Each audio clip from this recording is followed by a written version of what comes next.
Protocol కోసమే CM ని కలిశామన్న కొత్త ప్రభాకర్ రెడ్డి కామెంట్స్ పై సెటైర్లు వేశారు రఘునందన్ రావు. కొత్త ప్రభాకర్ రెడ్డికి అసలు ప్రోటోకాల్ అంటే తెలుసా అంటూ ప్రశ్నించారు. బీఆర్ఎస్ అధికారంలో ఉండగా ప్రోటోకాల్ ఎందుకు గుర్తుకు రాలేదంటూ నిలదీశారు రఘునందన్ రావు. కాంగ్రెస్ కార్యకర్తలు వాళ్ళనే చీఫ్ గెస్ట్లు వాళ్ళే, స్టేజ్ మీద వాళ్ళే, ప్రోటోకాల్ దాంట్లో వాళ్ళే, అన్నిట్లలో కూడా వాళ్ళే. ఇలా వాళ్ళ సంస్కారం కాదు, మా సంస్కారం ఇది. ఎవరైతే ప్రోటోకాల్ దాన్ని వైలేషన్ చేస్తుండ్రో అందరి తరఫున అందరికి ఇదే బాధ ఉంది కాబట్టి మేము ముందు పోయి అడిగినాం. అందరం కట్టకట్టుకొని అడగాల్సిన అవసరం ఏముంది, ఇది అందరికి ఉన్నదే అని చెప్పినాం. మేము సీఎం గారికి కూడా నా ఒక్కరికి ఉన్నదే, లేకపోతే మేడం గారికో, లేకపోతే నర్సాపూరో, లేకపోతే ఇంకేదో కాదు, తెలంగాణలో ప్రతి ఎమ్మెల్యేని కూడా ఈ విధంగా పీడిస్తున్నారు.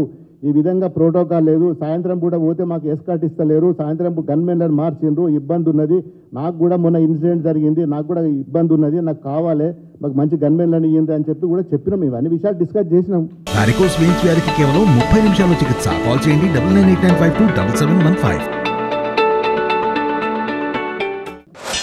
ప్రోటోకాల్ కోసం పోయినామని సన్నాయి నొక్కులు నొక్కుతుంది. ఈ సన్నాయి నొక్కులు నొక్కుతున్నటువంటి వాళ్ళల్లో ఒక ఆయన ఇంతకుముందు మెదక్ పార్లమెంటు నుంచి ప్రాతినిధ్యం వహిస్తుండే. ప్రోటోకాల్ అంటే ఏందో ఆయనకి ఏమైనా అర్థమైందేమో అప్పుడు అడగాలి. ఇవాళ ప్రోటోకాల్ యాదికి వచ్చిందా? 2 రోజులు పోలీసు వాళ్ళు ఎస్కాట్ రాకపోతే మీకు భయం అవుతుందా? ఇప్పుడు ప్రోటోకాల్ ఎందుకు? జిల్లా పరిషత్ చైర్మన్లను పంపించి ప్రతిపక్ష ఎమ్మెల్యేలను ఇబ్బంది పెట్టిన రోజు ఈ జ్ఞానం లేదా మనకి? ప్రోటోకాల్ అంటే ఆ రోజు తెలియదా?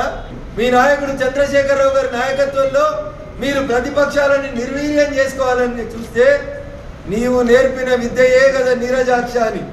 ఇలా 4 పోయారు, రేపు ఇంకో 5-6 పోతారు, మొత్తం 26 మంది జమ అయినాక నువ్వెట్లయితే కండువాలు కప్పినవో రేపు కాంగ్రెస్ పార్టీ కూడా నీకు అదే బుద్ధి చెప్తుంది. దాంట్లో ఇంకా డౌట్ ఏముంది?